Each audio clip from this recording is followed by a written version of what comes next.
সম্মানিত উপস্থিতি, আজকের সংক্ষিপ্ত সময়ে গুরুত্বপূর্ণ আলোচনার বিষয় হচ্ছে বিতের সালাত।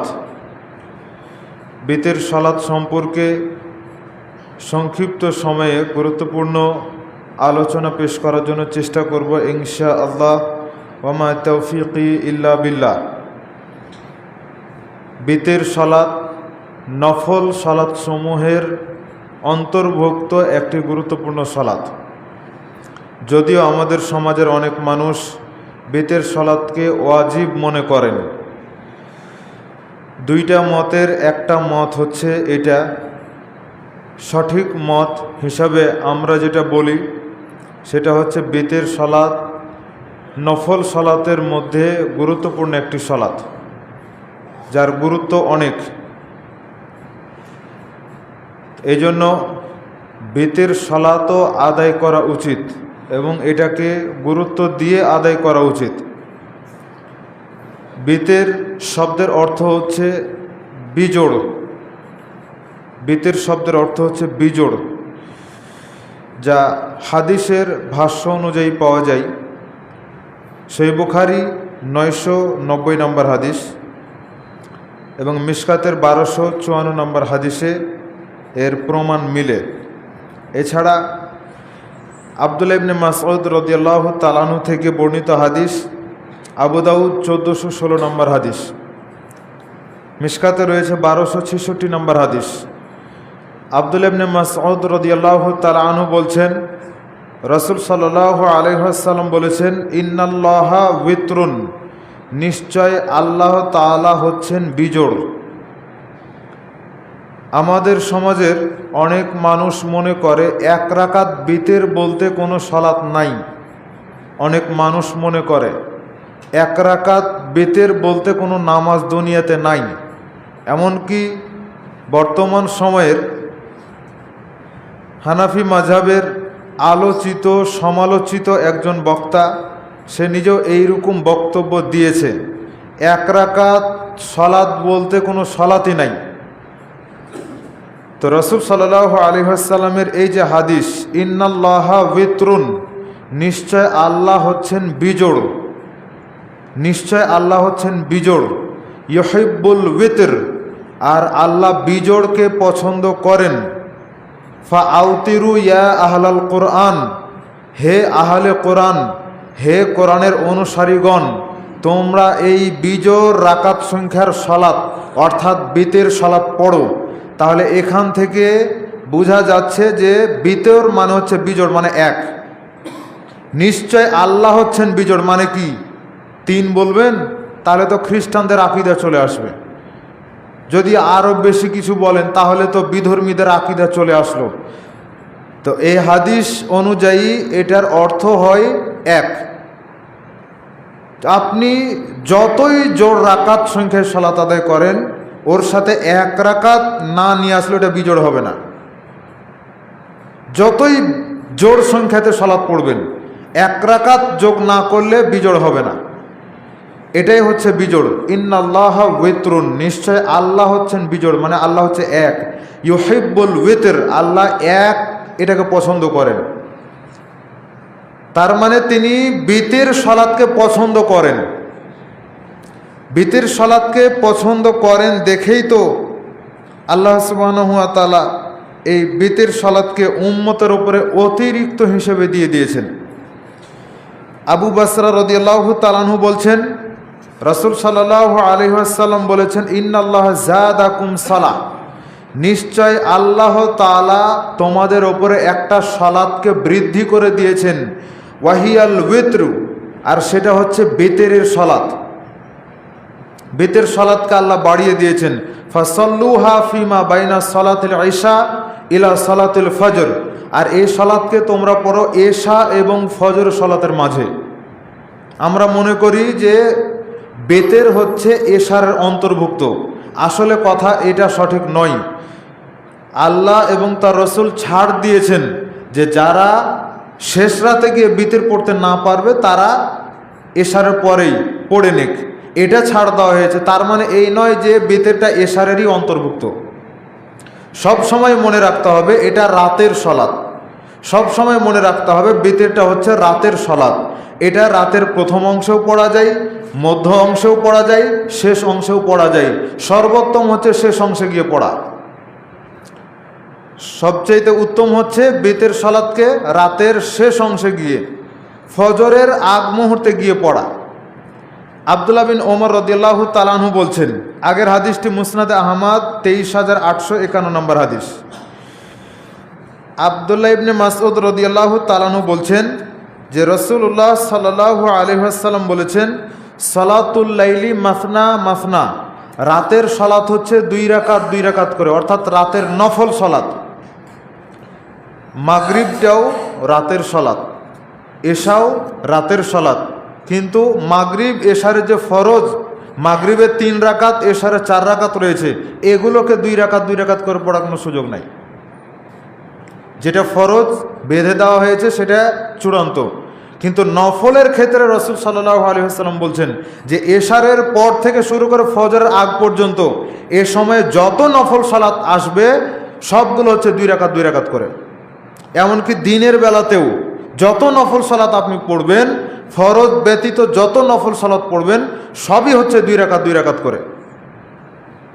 জোহরের ক্ষেত্রে হাদিসে বলা হয়েছে যে 4 রাকাত, জোহরের ফরজের পূর্বে 4 রাকাত এক সালামে পড়া যায়, এটার বৈধতা রয়েছে। কিন্তু উত্তম হচ্ছে 2 রাকাত 2 রাকাত করে পড়া। এক্ষেত্রে সুবিধা কি?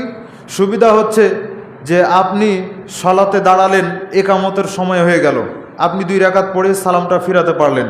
কিন্তু দেখা যাচ্ছে 4 রাকাতের নিয়ত করে আপনি দাঁড়িয়েছেন, 3 রাকাত বা 4 রাকাতের জায়গাতেই একামত শুরু হয়েছে ফরজের, তখন আপনাকে পুরো সালাতটা ছেড়ে এসে জামাতে শামিল হতে হবে। আবার পরে আপনাকে 4 রাকাতই কাজা আদায় করতে হবে।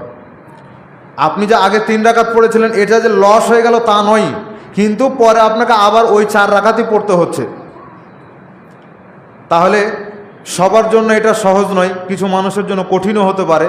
আল্লাহ সহজ করে দিয়েছেন, 2 রাকাত 2 রাকাত করে পড়বেন। তাতে দেখা যাবে যে ইদা উকিমাতিস সালাহ ফালা সালাতা ইল্লাল মাকতুবা, যখন জামাতের একামত শুরু হয়ে যাবে তখন আর কোনো সালাত চলে না, প্রয়োজনে নফল সালাত ছেড়ে জামাতে শামিল হতে হবে। এটাই আপনি অংশগ্রহণ করার সুযোগ পাবেন, হাদিসের লঙ্ঘন হবে না। আর ইদা উকিমাতিস সালাহ ফালা সালাতা ইল্লাল মাকতুবা, এটার একটা গুরুত্ব আছে। এটাকে যদি আপনি গুরুত্ব দেন, প্রত্যেক 5 ওয়াক্তেই, প্রত্যেক দিন 5 ওয়াক্ত সালাতে যদি এটাকে গুরুত্ব দেন, সহিহ মুসলিমের 710 নম্বর হাদিস, এটা যদি গুরুত্ব দেন তাহলে আপনি তাকবীরে উলার সাথে 40 দিন সালাত আদায় করতে পারবেন। এটা আপনার জন্য আল্লাহ সহজ করে দিয়েছেন এটার মাধ্যমে। আপনি নফল সালাত পড়ছিলেন, এখন ইকামত হওয়ার সাথে সাথে সালাত ছেড়ে আপনাকে জামাতে শামিল হতে হচ্ছে, তার মানে কি আপনি তাকবীরে উলা পেয়ে যাচ্ছেন। তাহলে আপনার জন্য সহজ হয়ে যাচ্ছে তাকবীরে উলার সাথে 40 দিন সালাত পড়া। সবাই বিষয়টাকে আমলে নেওয়ার জন্য চেষ্টা করবেন। ফাইদা খাশিয়া আহাদুকুমুস সুবহা, রাতের সালাত 2 রাকাত 2 রাকাত করে পড়ছেন, যখন আশঙ্কা করছেন যে ফজরের সময় এই মনে হয়ে আসলো, তখন কি করতে হবে? যদি কারো এইরকম মনে হয় সাল্লা রাকাতা ওয়াহিদা, তাহলে সে যেন 1 রাকাত সালাত আদায় করে। তাহলে তুতিরু লাহু মা কদ সাল্লা, পূর্বে জয় রাকাতই সালাত আদায় করেছে, এখন যে 1 রাকাত সালাত আদায় করলো, এই 1 রাকাত সালাত উপরের পুরো সালাতটাকে বিতর করে দিবে। এতক্ষণ আপনি 2 রাকাত হোক, 4 রাকাত হোক, 6 রাকাত হোক, 8 রাকাত হোক, যত রাকাতই সালাত আদায় করেছেন জোড় সংখ্যায়, পরে যখন আপনি 1 রাকাত বিতের সালাত আদায় করছেন, তখন পূর্বের সমস্ত জোড় সংখ্যাগুলোকে এই বিজোড় সংখ্যাতে এসে বিতের পরিণত করে দিবে। পুরোটাই বিতের হয়ে গেল। তাহাজ্জুদেরও নেকি পেলেন, বিতেরেরও নেকি পেয়ে গেলেন, একসাথে দুটাই হয়ে গেল। তবে কেউ যদি এশার পরেই বিতের পড়ে নেন, তাহলে শেষ রাতে উঠতে পারলে সে তাহাজ্জুদ আদায় করতে পারবে, কিন্তু বিতের আর আদায় করতে পারবেন না। কারণ 1 রাতে 2 বার বিতের চলে না, আল্লাহ রাসূল নিষেধ করেছেন। একই রাত্রে 2 বার বিতের পড়তে পারবেন না। যদি এশারের পরেই বিতের পড়ে নেন, তাহলে শেষ রাতে উঠতে পারলে তখন তাহাজ্জুদ আদায় করেন, কমপক্ষে 2 রাকাত আদায় করেন, ওখানে আর বিতের পড়া লাগছে না। আর যদি আপনি এশার পরে বিতের না পড়ে থাকেন, যে আমি ভোর রাত্রে গিয়ে বিতের পড়বো, তাহলে ওই সময় উঠে বিতের পড়ার জন্য চেষ্টা করতে হবে। যদি সময় মতো উঠতে না পারেন, যখন উঠতে পারবেন তখনই চেষ্টা করবেন আগে বিতেরটা পড়ে নেওয়ার, যদি জামাতের সময় না হয়ে থাকে। আর জামাতের সময় হলে আগে ফরজ আদায় করবেন, তারপর ওটার কাজা আদায় করবেন। সম্মানিত উপস্থিতি, হেদায়া ফথুল কাদির প্রথম খণ্ডের 300 পৃষ্ঠা, মাজমু ফতোয়া এর 3 নম্বর খণ্ডের 514 পৃষ্ঠা, নাইলুল আয়তার 3 নম্বর খণ্ডের 38 পৃষ্ঠা, এই যে ফিকহের কিতাবগুলো, এগুলোতে আসছে বিতের সালাতকে মানে বিধানগত দিক থেকে দুইভাবে দেখা হয়। কিছু মানুষ মনে করে যে বিতের সালাতটা হচ্ছে ওয়াজিব, আর এটা হচ্ছে ইমাম আবু হানিফা রাহিমাহুল্লাহর একক মত, তিনি ছাড়া আর কেউ এই মত দেননি। বাকি মুহাদ্দিস উলামায়ে কেরাম সালাফগণ যারা রয়েছেন তাদের বক্তব্য হচ্ছে যে বিতের সালাতটা হচ্ছে সুন্নাতে মুআক্কাদা। ফরজের আগে পরে যে সমস্ত নফলগুলো পড়তেন এগুলো যেমন সুন্নাতে মুআক্কাদা, এগুলো যেমন বিশাল ফজিলত রয়েছে, গুরুত্ব রয়েছে, ঠিক তেমনইভাবে বিতের সালাতেরও গুরুত্ব রয়েছে। বিতের সালাতটাকেও ফজিলতপূর্ণ হিসাবে আল্লাহ সুবহানাহু ওয়া তাআলা দিয়েছেন। তাহলে বিতের সালাত সবাইকে গুরুত্ব দিয়েই আদায় করার জন্য চেষ্টা করতে হবে। এখন বিতের সালাতের শ্রেষ্ঠ সময় কোনটা, শ্রেষ্ঠ সময় সম্পর্কে আমরা বললাম, সহিহ বুখারী 696 নম্বর হাদিস, রাসূল সাল্লাল্লাহু আলাইহি ওয়াসাল্লাম ইশারের পরেও আদায় করেছেন, মানে রাতের প্রথম অংশে, মধ্যরাতেও আদায় করেছেন, শেষ রাতেও আদায় করেছেন। তবে সবচাইতে বেশি গুরুত্ব দিয়েছেন সাহারির সময়টা, মানে শেষ রাত্রে বিতের পড়ার বিষয়টাকে তিনি গুরুত্ব দিয়েছেন। সম্মানিত উপস্থিতি, বিষয়টাকে অবশ্যই গুরুত্ব দিয়ে আদায় করার জন্য চেষ্টা করবেন। এবার আসেন বিতের সালাত কয় রাকাত আদায় করবেন এটা একটু পরে বলছি। বিতের সালাতের পরে আর কোনো নফল সালাত পড়া যায় কি না?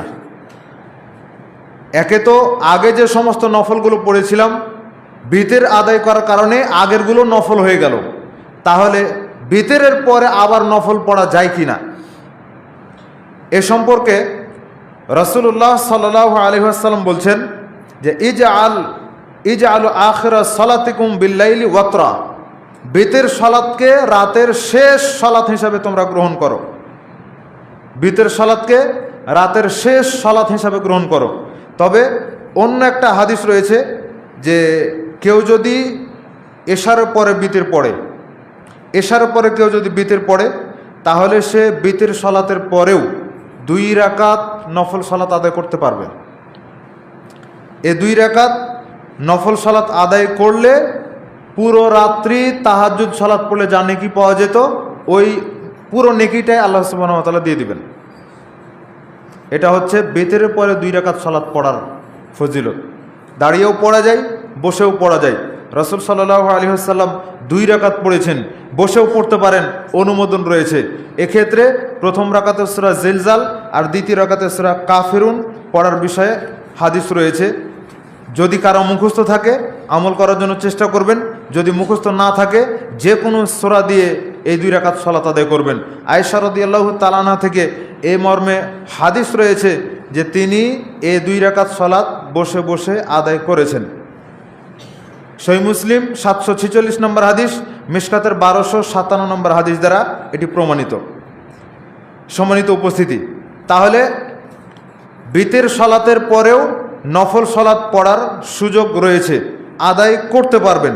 এবার আসেন, আমাদের সমাজে যে একটা ভ্রান্ত ধারণা রয়েছে যে বিতের সালাত 1 রাকাত হয় না, বা 1 রাকাত বলতে কোনো সালাতই নাই, 1 রাকাত বলতে কোনো সালাতই নাই, এ মর্মে একটা ধূম্রজাল, একটা বিভ্রান্তি, একটা ফিতনা আমাদের সমাজকে গ্রাস করে রয়েছে। সেটা থেকে আমাদেরকে সবাইকে নিরসনে আসা উচিত। হাদিস আমরাও পড়ি, তারাও পড়ে, খতমে বুখারী তারা পালন করে, সহিহ বুখারীকে বেশি মূল্যায়ন করে তারা, কিন্তু হাদিসগুলো পড়ার সময় আল্লাহ ভালো জানে চোখ কোথায় থাকে। হাদিস ঠিকই রয়েছে, কিন্তু যখন দেখছে যে না আমাদের বিপক্ষে চলে যাচ্ছে, তখন ওই হাদিস আর গ্রহণ হয় না।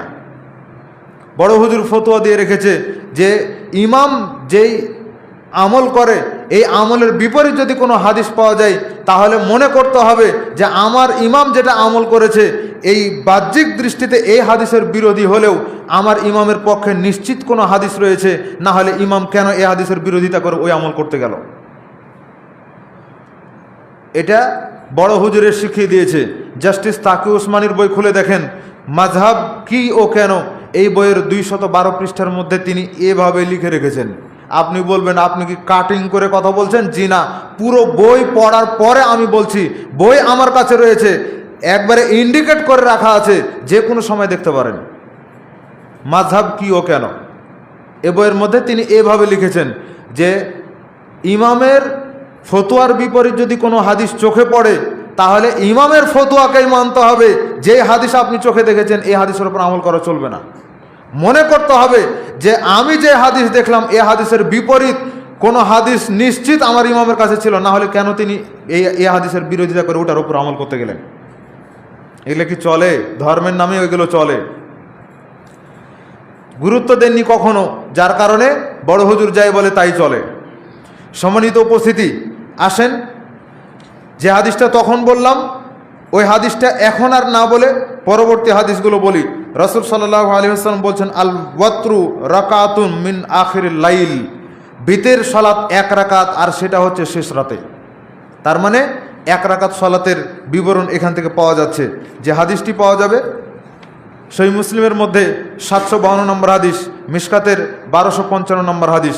আর আগে যেটা হাদিস বলেছি প্রথম দিকে, ইন্নাল্লাহা উইত্রুন, নিশ্চয় আল্লাহ হচ্ছে বিজোড়, ইউহিব্বুল উইত্র, আল্লাহ বিজোড়কে পছন্দ করেন। ফাআউতিরু ইয়া আহলাল কুরআন, হে কোরআনের অনুসারীগণ তোমরা বিতের 1 রাকাত বিতের সালাত আদায় করো। এই হাদিসের আলোকে 4 খলিফা মানে আবু বকর, উমর, উসমান, আলী রাদিয়াল্লাহু আনহুম সহ অধিকাংশ সাহাবী, অধিকাংশ তাবেঈ, অধিকাংশ মুজতাহিদ, অধিকাংশ আলেম ওলামা সহ এই হাদিসের উপর আমল করেছেন, মানে 1 রাকাত বিতের সালাত আদায় করেছেন। শুধু একজন করেনি আর আমি ওটা দেখেই মেনে নিলাম, এটা তো হয় না। যেখানে সাহাবীদের পর্যন্ত আমল রয়েছে 1 রাকাত পড়ার বিষয়ে, তাহলে আপনি আমি কিভাবে এটাকে এড়িয়ে চলতে পারি? দেখেন, আয়েশা রাদিয়াল্লাহু তাআলা আনহা বলছেন, রাসূল সাল্লাল্লাহু আলাইহি ওয়াসাল্লাম 1 রাকাত বিতের সালাত আদায় করতেন। কানা রাসূলুল্লাহ সাল্লাল্লাহু আলাইহি ওয়াসাল্লাম ইউতিরু বি ওয়াহিদাতিন, ইউতিরু বি ওয়াহিদাতিন, ওয়াহিদাতিন মানে 1, ওয়াহিদ আরবিতে ওয়াহিদ, ইসনান, সালাসা, আরবা, খামসুন, এভাবে 1 2 3 4 5 করে চলে যায়। ওয়াহিদাতুন, ওয়াহিদুন মানে হচ্ছে 1, হাদিসে ওয়াহিদাতুন শব্দ ব্যবহার করা হয়েছে, মানে 1 রাকাত বিতের সালাত আদায় করতেন। যে হাদিস তিরমিজিতে রয়েছে 476, 471, ইবনে মাজাহ 1196, মুসনাদে আহমদ হাদিসের বিশ্বকোষ 26,553 নম্বর হাদিস এবং মিশকাতের 1285 নম্বর হাদিস। হাদিস তো ঠিক আছে, হাদিসের জায়গায় ঠিক আছে, কিন্তু আপনার আমার আমলের সমস্যা। রাসূল সাল্লাল্লাহু আলাইহি ওয়াসাল্লাম 1 রাকাত বিতের সালাত আদায় করার পরে তিনি আবারও 2 রাকাত নফল সালাত আদায় করতেন, যেটা আমরা আগে বলে আসলাম, এটা তিনি করতেন। এবার আসেন, ছাড় দিয়েছেন রাসূল সাল্লাল্লাহু আলাইহি ওয়াসাল্লাম। আমি যে শুধু 1 রাকাত বিতের ওপরেই বলছি, বিষয়টা এমন নয়। শুধুমাত্র বিভ্রান্তি রয়েছে, এই জন্য বিভ্রান্তিটা দূর করার জন্য চেষ্টা করলাম, এতটুকুই। তাছাড়া বিতের সালাত 1 3 5 7 9 পর্যন্ত পড়া যায়, 9 পর্যন্ত পড়া যায়। আমাদের সমাজে চালু রয়েছে 3 রাকাত বিতের, এটা প্রসিদ্ধ হয়ে গেছে, মানে কমন হয়ে গেছে যে 3 রাকাত বিতের পড়েন, কোনো সমস্যা নেই, 1 রাকাতও পড়েন। আবু আইয়ুব আনসারী রাদিয়াল্লাহু তাআলা আনহু বলছেন, রাসূল সাল্লাল্লাহু আলাইহি ওয়াসাল্লাম বলেছেন, আল বিত্রু হাক্কুন, বিতের সালাত হচ্ছে আবশ্যকীয় সালাত। আবশ্যকীয় বলে তার মানে ওয়াজিব এমনটা নয়, গুরুত্ব দিয়ে বলা হয়েছে। মুআক্কাদা, সুন্নাতে মুআক্কাদা সালাত বা গুরুত্বপূর্ণ একটি নফল সালাত হিসাবে এটাকে গুরুত্ব দেওয়া হয়েছে। আল বিত্রু হাক্কুন, বিতের হচ্ছে একটা আবশ্যকীয় সালাত, আলা কুল্লি মুসলিমিন, প্রত্যেক মুসলমানের জন্য। ফামান আহাব্বা আও ইউতিরা বিখামসিন, কেউ যদি 5 রাকাত বিতের পড়তে চায়, ফালিয়াফাল, সে যেন 5 রাকাত আদায় করে। ওয়ামান আহাব্বা আই আইয়ুতিরা বিসালাসিন, কেউ যদি 3 রাকাত বিতির পড়তে চায় তাহলে সে 3 রাকাতই পড়ুক। ওয়ামান আহাব্বা আইয়ুতিরা বিওয়াহিদাতিন ফালইয়াফআল, কেউ যদি 1 রাকাত বিতির পড়তে চায় তাহলে সে যেন 1 রাকাতই পড়ে, কোনো প্রকার সমস্যা নাই। এতগুলো হাদিস শুধু রাসূল সাল্লাল্লাহু আলাইহি ওয়াসাল্লামের আমল এবং বক্তব্য থেকে দেখানো হলো।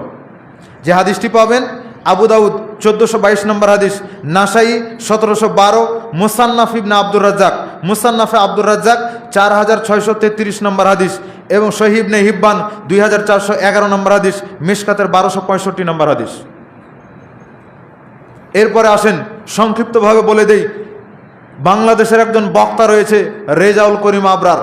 প্রথম দিকে খুব কিছুদিন লাফালো, খুব বলল বিতের 1 রাকাত হয় না, হয় 3 রাকাত হবে, তাছাড়া এটা 1 রাকাত হবে না। তারপরে আল্লাহ সুবহানাহু ওয়া তাআলা তার মাধ্যমে আবার বলিয়ে নিয়েছেন। যে হাদিস বললাম হাদিসও দেখাতে পারবো, তার বক্তব্যটাও দেখাতে পারবো। পূর্ববর্তী বক্তব্য রয়েছে, পরবর্তী বক্তব্যগুলো রয়েছে, কোনো সমস্যা নাই। শুধুমাত্র কাটিং বক্তব্য নাই। যেখানে দার্স দিচ্ছিল, সে যেখানে দার্স দেয় যাত্রাবাড়িতে, ওই দার্সের ভিডিও পর্যন্ত রয়েছে।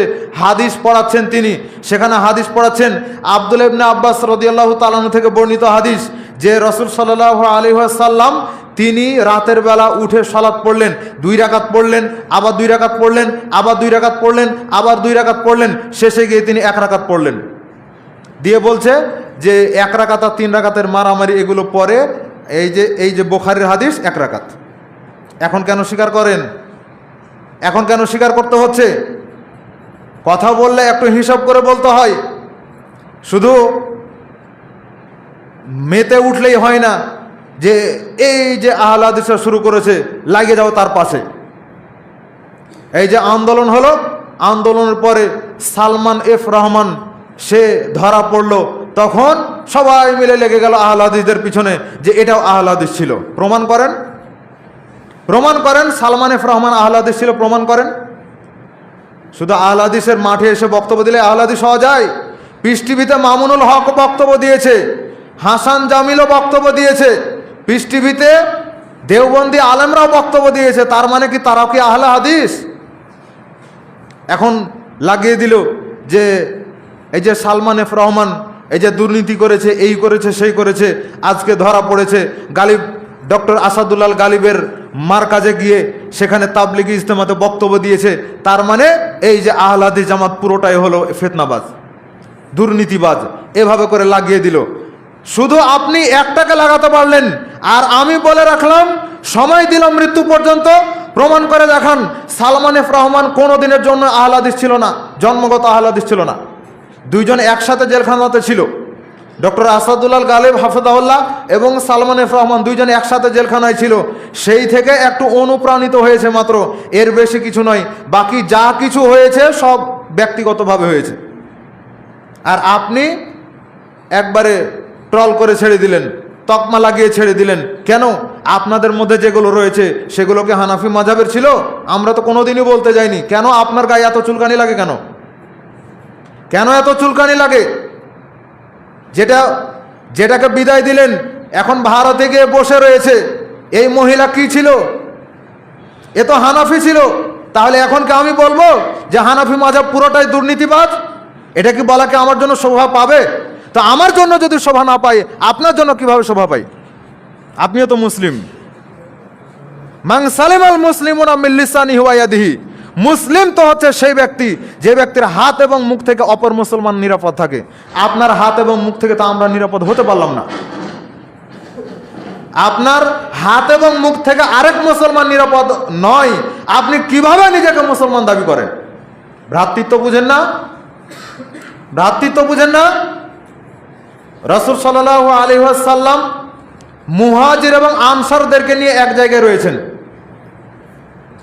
তো হাসি ঠাট্টা করতে করতে একজন মুহাজির একজন আনসারের পাঁজরে বা পিছনে খোঁচা দিয়েছে। এটা আর সহ্য হয়নি। তখন আনসার সবাইকে ডাকছে, এই আনসারের দল, কে কোথায় আছিস রে? সবাই বের হয়ে আয় তো, এই মুহাজির আমার খোঁচা দিয়েছে আমাকে। মুহাজির তখন আবার ডাকছে, এ মুহাজিরের দল, তোরা কোথায় আছিস? সব দৌড়িয়ে আয়, এই যে আনসার আমার বিরুদ্ধে লেগেছে। এই কথা যখন রাসূল সাল্লাল্লাহু আলাইহি ওয়াসাল্লামের কাছে গেল, তখন তিনি বলছেন, কি ব্যাপার? জাহেলিয়াতের আওয়াজ শুনতে পাচ্ছি কেন? জাহেলিয়াতের আওয়াজ মানে কি? এই মন্ডল বংশের কে আছিস, কে কোথায় আছিস, বাড়ি আয় তো। বলে না এইভাবে, এটা তো ভ্রাতৃত্ব নয়। প্রথম রাসূল সাল্লাল্লাহু আলাইহি ওয়াসাল্লাম মদিনাতে হিজরত করার পরে আউস এবং খাজরাজ গোত্র, এই দুইটা গোত্রকে ভ্রাতৃত্বের বন্ধনে আবদ্ধ করেছিলেন। কোনো সময় ভ্রাতৃত্ব সম্পর্কে আলোচনা করলে এগুলো সব চলে আসবে, সব নোট হয়ে আছে। অথচ আউস খাজরাজ গোত্র এগুলো সামান্য কারণে 300-400 বছর, 500 বছর পর্যন্ত যুদ্ধ করে গেছে, লাগাতার যুদ্ধ করে গেছে। কে কখন মারা গেছে এগুলোর কোনো খবর নাই, কে কোন কারণে মারা গেল কোনো খবর নাই, বংশের টানে গিয়ে যুদ্ধ করে মারা গেছে।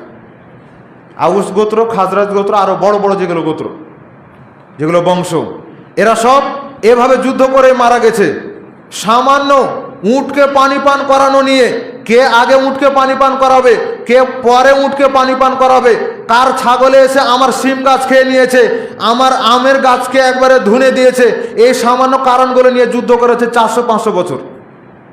আল্লাহ রাসূল মদিনায় হিজরত করে প্রথম কাজ হলো যে এদেরকে এক জায়গায় করা। আপনারা তো পারেন না, একটু যদি কিছু হয়ে যায় তাহলে সব একবারে হাসে কান্তা আরো কত কি আছে এগুলো নিয়ে সব রেডি, এক এক দল থেকে সবাই রেডি, আয় কে কত পারিস। এগুলো ভ্রাতৃত্ব নয়। সম্মানিত উপস্থিতি, দিনই ভ্রাতৃত্ব। মাসালায় মাসালায় আপনার আমার মধ্যে পার্থক্য হতে পারে, এটা অস্বাভাবিক কিছু নয়। রাসূল সাল্লাল্লাহু আলাইহি ওয়াসাল্লামের সময়ও পার্থক্য ছিল। সাহাবায়ে কেরামের মধ্যে এক একজনের মধ্যে এক এক বুঝ কাজ করেছে, কিন্তু যখন রাসূল সাল্লাল্লাহু আলাইহি ওয়াসাল্লামের কাছে এসেছে তখন আল্লাহ রাসূল সমাধান করে দিয়েছেন। কি দেখেন, হাদিসের দলিল আমি দিব, আমার কাছে রয়েছে, কিন্তু এখন হাদিস নাম্বারটা মনে নাই, শুধুমাত্র হাদিসটা বলে দিচ্ছি। আব্দুল্লাহ ইবনে মাসউদ রাদিয়াল্লাহু তাআলা আনহু একজনের পিছনে সালাত আদায় করছেন। সালাত আদায় করার সময় ইমাম কেরাত তেলাওয়াত করছে, তো তার মনে হলো যে আল্লাহ রাসূল আমাকে যে কিরাত শিক্ষা দিয়েছে এটা তো সেই কিরাত নয়, এ উল্টা পাল্টা করে তেলাওয়াত করছে মানে। আরেকটা হাদিস রয়েছে উমর রাদিয়াল্লাহু তাআলা আনহুর, সালাত চলাকালীন অবস্থাতেই বা সালাতের সালাম ফেরানোর পরেই ঘাড়ে গামছা লাগিয়ে আল্লাহ রাসূলের কাছে টেনে নিয়ে আসলেন। আল্লাহ রাসূল, আপনি আমাকে যেই কোরআন শিক্ষা দিয়েছেন এই ইমাম এই কোরআন পড়েনি, আপনি এর বিচার করে দেন।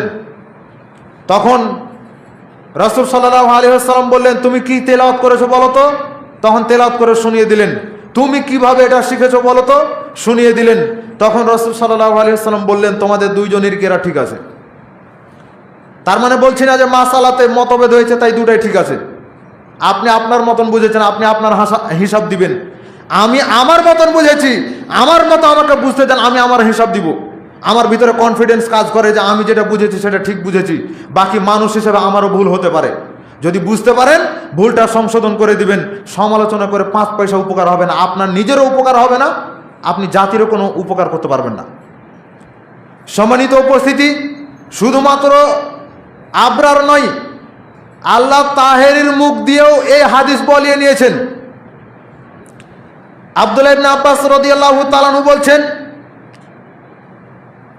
হাল্লাকা ফি আমিরুল মুমিনিন মুআবিয়া রাদিয়াল্লাহু তাআলা আনহু সম্পর্কে তার কাছে প্রশ্ন তোলা হলো। কি প্রশ্ন করছে? ফাইন্নাহু মা আওতারা ইল্লা বিওয়াহিদাতিন, মুআবিয়া 1 রাকাত বিতের সালাত আদায় করে।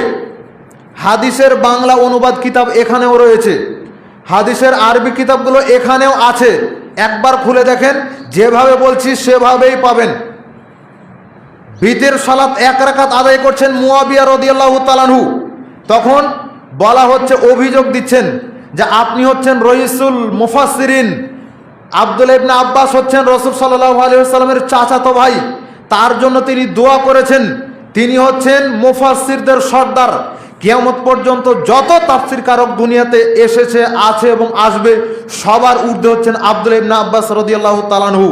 তার কাছে এসে অভিযোগ করছেন যে আপনার সঙ্গী, আপনার সাথীদের একজন রসুলের সাহাবীদের একজন মুয়াবিয়া রাদিয়াল্লাহু তাআলা আনহু মা আওতারা ইল্লা বি ওয়াহিদাতিন তিনি এক রাকাত বিতির সালাত আদায় করেন, এ ব্যাপারে আপনার মতামত দেন।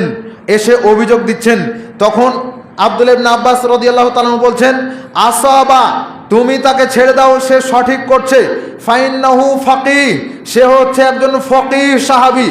আমাদের সমাজের এক শ্রেণীর মানুষ রয়েছে যারা রাজনৈতিক কারণে মুয়াবিয়া রাদিয়াল্লাহু তাআলা আনহুকে গালি দেয়, অথচ মুয়াবিয়া রাদিয়াল্লাহু তাআলা আনহু হচ্ছেন একজন সাহাবী। আবু সুফিয়ান রাদিয়াল্লাহু তাআলা আনহুর ছেলে মুয়াবিয়া রাদিয়াল্লাহু তাআলা আনহু তিনি হচ্ছেন একজন সাহাবী। আব্দুল্লাহ ইবনে আব্বাস বলছেন, ইন্নাহু ফাকিহ, সে হচ্ছে একজন ফকিহ সাহাবী। ফিকহের বিষয়ে তার চাইতে বড় জ্ঞানী ব্যক্তি আর কেউ নাই। সে ব্যক্তি যে এক রাকাত বিতর সালাত আদায় করছে, সে ঠিক কাজ করছে, তুমি তাকে ছেড়ে দাও। অন্য আরেকটা হাদিস রয়েছে ওই একই সহিহ বুখারীর মধ্যে, যে আব্দুল্লাহ ইবনে আব্বাস রাদিয়াল্লাহু তাআলা আনহুর গোলাম, একজন গোলাম, সে এসে আব্দুল্লাহ ইবনে আব্বাস রাদিয়াল্লাহু তাআলা আনহুকে এই অভিযোগ দিয়েছিলেন। তখন তিনি এইভাবে করে বললেন। আরেকটা জিনিস জেনে রাখেন, মুয়াবিয়া রাদিয়াল্লাহু তাআলা আনহুর বিষয়ে আল্লাহ রাসূল সাল্লাল্লাহু আলাইহি ওয়াসাল্লাম দোয়া করেছেন, আল্লাহুম্মা জাআলহু হাদিয়া মাহদিয়া, আল্লাহ আপনি তাকে হেদায়েত দান করেন, আপনি তাকে সত্য পথ প্রদর্শন করেন, সঠিক সত্য পথ তাকে দান করেন এবং তার মাধ্যমে জাতিকে সঠিক পথ দান করেন। এটা রাসূল সাল্লাল্লাহু আলাইহি ওয়াসাল্লাম মুয়াবিয়া রাদিয়াল্লাহু তাআলা আনহুর জন্য দোয়া করেছেন। সব হাদিসগুলো এক জায়গায় করা রয়েছে। সহিহ বুখারী 3764-65 নম্বর হাদিস। এছাড়া পাওয়া যাবে তিরমিজি 3842, সিলসিলা সহিয়া 1969 নম্বর হাদিস, মিশকাতের 6244 নম্বর হাদিস। এখান থেকে আপনাকে বুঝাতে চাইলাম, মুয়াবিয়া রাদিয়াল্লাহু তাআলা আনহু এক রাকাত বিতির পড়লে সমস্যা হয় না, আর আহলে হাদিসরা এক রাকাত বিতির পড়লে টিটকারি মস্কারি শেষ থাকে না। কেন? রাসূল সাল্লাল্লাহু আলাইহি ওয়াসাল্লাম যদি এক রাকাত বিতির পড়ে থাকেন, সাহাবায়ে কেরাম যদি এক রাকাত বিতির পড়ে থাকেন, তাহলে আহলে হাদিসরা পড়লে অসুবিধা কোথায়? আপনি পড়লেও কি কোনো সমস্যা আছে? আমরা তো কোনো সমস্যা বলি না। আপনি কেন পড়েন না? আপনি পড়েন না সেটা আপনার দোষ বা আপনার বিষয়, কিন্তু আরেকজন মুসলিম ভাই পড়বে আর আপনি সেটা নিয়ে টিটকারি করবেন, সেটা নিয়ে হাসি ঠাট্টা করবেন, এটা তো হয় না। যেখানে রাসূল সাল্লাল্লাহু আলাইহি ওয়াসাল্লামের হাদিস রয়েছে, সেখানে আপনি আমি এটাকে কিভাবে হেয় প্রতিপন্ন করতে পারি? সম্মানিত উপস্থিতি, সংক্ষিপ্ত সময়ে আসেন আপনাকে এবার দেখাই যে আপনি যে বলছেন এক রাকাত বিতির পড়া যায়, 3 রাকাত পড়া যায়, 5 রাকাত, 7 রাকাত, 9 রাকাত পর্যন্ত পড়া যায়, তাহলে সেটা পড়বো কেমন করে? সঠিক নিয়ম তো জানা দরকার। জি, সঠিক নিয়ম জানতে হবে। এক রাকাত যদি বিতর পড়েন, তাহলে সাধারণভাবে যে সালাত পড়েন ঠিক ওভাবেই, শুধু নিয়তের পরিবর্তন হলো যে আপনি নফল সালাতের নিয়ত করেছেন নাকি বিতির সালাতের নিয়ত করেছেন। নিয়তের পরিবর্তন হলো তাকবীরে তাহরিমা দিয়ে সানা ইস্তেফতা পড়লেন, আল্লাহুম্মা বাইদ বাইনি, বা অন্য সানা যেটা হোক পড়লেন আপনি, আউযুবিল্লাহ বিসমিল্লাহ দিয়ে সূরা ফাতিহা সাথে অন্য সূরা পড়লেন। যদি আপনি মনে চান যে কুনুত পড়ব তাহলে পড়তে পারেন, না পড়লে জোরাজোরির প্রয়োজন নাই। কুনুত মাঝে মধ্যে পড়বেন, মাঝে মধ্যে ছাড়বেন। এরপরে রুকু করলেন, রুকু থেকে উঠে সিজদায় গেলেন, সিজদা করলেন, আবার উঠলেন, বসলেন, আবার সিজদায় গেলেন। এবার দ্বিতীয় রাকাতের জন্য যে উঠা লাগে, ওই উঠাটা না করে বসে থেকে যান, মানে এখানে এই বৈঠকটা হয়ে যাক। এটাই হলো এক রাকাত। আত্তাহিয়াতু, দরুদ, মাসুরা যা আছে দোয়া পড়ে সালাম ফেরাবেন, এ হলো এক রাকাত বিতর। 3 রাকাত ভিতরে 2টা নিয়ম রয়েছে। একটা নিয়ম হচ্ছে 2 রাকাত পড়ে সালাম ফিরিয়ে দিবেন, তারপরে আবার গিয়ে 1 রাকাত পড়বেন, এ হলো 3 রাকাত। আর একটা নিয়ম হচ্ছে এক সালামেই 3 রাকাত, মানে তাকবীরে তাহরিমা দিয়ে শুরু করলেন, এবার তৃতীয় রাকাতে গিয়ে আপনি সালাম ফিরাবেন, মাঝখানে আর কোনো সালাম ফিরাবেন না। এটা হচ্ছে দ্বিতীয় নিয়ম। তবে যদি এক সালামে 3 রাকাত ভিতর পড়েন, তাহলে মাঝখানে কোনো বৈঠক চলবে না। মানে দ্বিতীয় রাকাতে যে বৈঠক করা হতো, এই বৈঠকটা একটানা 3 রাকাতের বিতির সালাতে চলবে না। ওটা আপনি তখন করতে পারতেন যখন 2 রাকাত পড়ে সালাম ফিরিয়ে আবার 1 রাকাত পড়ছেন, তখন আপনি এখানে করতে পারছিলেন, কিন্তু টানা 3 রাকাত পড়ছেন তখন আর হচ্ছে না। এটা গেল 1 এবং 3 রাকাত বিতির সালাতের নিয়ম। এরপরে যদি আপনি 5 রাকাত বিতির সালাত পড়েন, তাহলে 5 রাকাত বিতির সালাতের ক্ষেত্রেও একবারে শেষ রাকাতে গিয়ে আপনি বসতে পাবেন, বাকি উপরে 4 রাকাতের কোনো বৈঠক হবে না। বুঝে নেন সহজভাবে। 1 রাকাতের বেলাতে বৈঠক হয়ে গেল, 3 রাকাত আর 5 রাকাত যখন পড়ছেন তখন একবারে তৃতীয় রাকাত, 3 রাকাত পড়ছেন তখন একবারে তৃতীয় রাকাতে গিয়ে বৈঠক, 5 রাকাত পড়ছেন তখন পঞ্চম রাকাতে গিয়ে বৈঠক, মাঝখানে আর কোনো বৈঠক হবে না। যখন আপনি 7 রাকাত 9 রাকাত পড়বেন তখন 2 রাকাত করে বৈঠক করতে পারেন, বা 7 রাকাত পড়লে 6 রাকাতে গিয়ে বৈঠক করবেন আর 7 রাকাতে গিয়ে বৈঠক করবেন, 9 রাকাত পড়লে 8 রাকাতে গিয়ে বৈঠক করবেন আর 9ম রাকাতে গিয়ে বৈঠক করবেন। এ হলো নিয়ম। এভাবেই পালন করার জন্য চেষ্টা করবেন সম্মানিত উপস্থিতি। এরপরে আসেন বিতরের কুনুত। আমরা বলেছি বিতরের কুনুত পড়া জরুরি নয়, মাঝে মধ্যে পড়বেন, মাঝে মধ্যে ছাড়বেন। রাসূল সাল্লাল্লাহু আলাইহি ওয়াসাল্লাম তার নাতি হাসান ইবনে আলী রাদিয়াল্লাহু তাআলা আনহুকে কুনুত শিক্ষা দিয়েছেন, যেটা আমরা অনেকেই জানি না। আল্লাহুম্মা হদিনি ফিমান হাদাইত ওয়া আফিনি ফিমান আফাইত ওয়া তাওয়াল্লানি ফিমান তাওয়াল্লাইত, যেটা আমরা পড়ে থাকি। এই কুনুত রাসূল সাল্লাল্লাহু আলাইহি ওয়াসাল্লাম শিক্ষা দিয়েছেন, যেটা আপনি পড়ে থাকেন। আল্লাহুম্মা ইন্না নাস্তাঈনুকা ওয়া নাস্তাগফিরুকা ওয়া নু'মিনু বিকা ওয়া নাতাওয়াক্কালু আলাইকা ওয়া নুসনি। এই যে কুনুত পড়ে থাকেন এটা হচ্ছে কুনুতের নাজেলা, মানে বিপদ আপদ হয়েছে, ফিলিস্তিনের মুসলমানদেরকে মারা হচ্ছে, হত্যা করা হচ্ছে, কোনো একটা বিপদে আমাদেরকে ফেলে রেখেছে কোনো স্বৈরাচারী শাসক বা কোনো একটা গোষ্ঠী, কোনো একটা জাতি। এই রকম পরিস্থিতিতে মুসলিমদের নিরাপত্তার জন্য, কাফেরদের ধ্বংসের জন্য কুনুতে নাজেলা পড়তে পারবেন। তখন আপনি ফরজ সালাতের শেষ রাকাতে রুকু থেকে ওঠার পরে আপনি কুনুত পড়তে পারবেন। কুনুতে নাজেলা পড়ার ক্ষেত্রে ফরজ সালাতের শেষ রাকাতে রুকু থেকে ওঠার পর, আর বিতরের কুনুত যখন পড়বেন তখন কেরাত শেষ করার পরে রুকুতে যাওয়ার আগেই কুনুত পড়তে হবে। এটাই সুন্দর, এটাই সঠিক, এটাই সবচাইতে উত্তম। যেটা পড়া যায় রুকুর পরে বলে আপনি জানেন, সেটা হচ্ছে কিয়াসি ফতোয়া। সহিহ বুখারী 1001 নম্বর হাদিস খুলে দেখেন। আনাস রাদিয়াল্লাহু তাআলা আনহু বলছেন, তোমাকে যে ব্যক্তি বলেছে যে রাসূল সাল্লাল্লাহু আলাইহি ওয়াসাল্লাম বিতর সালাতে রুকু থেকে ওঠার পরে কুনুত পড়তেন, সেই ব্যক্তি ভুল বলেছে। মূলত রাসূল সাল্লাল্লাহু আলাইহি ওয়াসাল্লাম ওই কুনুতটা পড়েছেন কুনুতের নাজেলাতে, ফরজ সালাতের পরে রুকু থেকে ওঠার পরে শেষ রাকাতে গিয়ে। আর বিতরের ক্ষেত্রে তিনি শেষ রাকাতে কিরাত শেষ করার পরেই রুকুতে যাওয়ার আগেই তিনি কুনুত পড়েছেন হাত বাঁধা অবস্থাতেই, এটাই সঠিক। বিতর সালাত শেষ করলেন, সালাম ফিরালেন। সাধারণত আমরা ফরজ নফল সালাতের পরে আস্তাগফিরুল্লাহ আল্লাহুম্মা আনতাস সালাম যে পড়ে থাকি, এটা না পড়ে বিতর সালাতের পরে পড়তে হবে সুবহানাল মালিকুল কুদ্দুস। বিতর সালাতের পরে সুবহানাল মালিকুল কুদ্দুস 3 বার পড়তে হয়, শেষের বার পড়তে হয় একটু জোরে, একটু লম্বা টানে। এটা রাসূল সাল্লাল্লাহু আলাইহি ওয়াসাল্লামের আমল ছিল। আর বিতর সালাতের শেষে আরেকটা দোয়া রয়েছে, আল্লাহুম্মা ইন্নী আউযু বিরিদাকা মিন সাখাতিক ওয়া বিমুআফাতিকা মিন উকুবাতিক ওয়া আউযু বিকা মিনকা লা উহসি সানাআন আলাইকা আনতা কামা আসনাইতা আলা নাফসিক। এই দোয়া বিতরের কুনুতেও চলে, বিতরের সালাম ফেরানোর পরেও চলে, আবার যে কোনো সালাতের সিজদাতেও এই দোয়া পড়া যায়। একই দোয়া 3 জায়গাতেই চলে। আর একটা ছেড়ে এসেছি, বিতর যদি 3 রাকাত পড়া হয় তাহলে সেখানে সূরা রাসূল সাল্লাল্লাহু আলাইহি ওয়াসাল্লাম নিয়মিত যেটা পড়তেন তার আমল ছিল, আপনার মুখস্থ থাকলে আপনিও আমল করার জন্য চেষ্টা করবেন। সেটা হচ্ছে 3 রাকাত যদি বিতর হয় তাহলে প্রথম রাকাতে সূরা আলা, দ্বিতীয় রাকাতে সূরা কাফিরুন, তৃতীয় রাকাতে সূরা ইখলাস। আরেকটা বিবরণ হচ্ছে প্রথম রাকাতে সূরা আলা, দ্বিতীয় রাকাতে সূরা কাফিরুন, তৃতীয় রাকাতে গিয়ে সূরা ইখলাস, ফালাক, নাস। বুঝতে পেরেছেন? এভাবে আমল করার জন্য চেষ্টা করবেন। আল্লাহ সুবহানাহু ওয়া তাআলা আমাদেরকে সঠিক বুঝ দান করুন। আল্লাহুম্মা আমিন। বারাকাল্লাহু লানা ওয়া লাকুম ফিল কোরআনিল আযীম।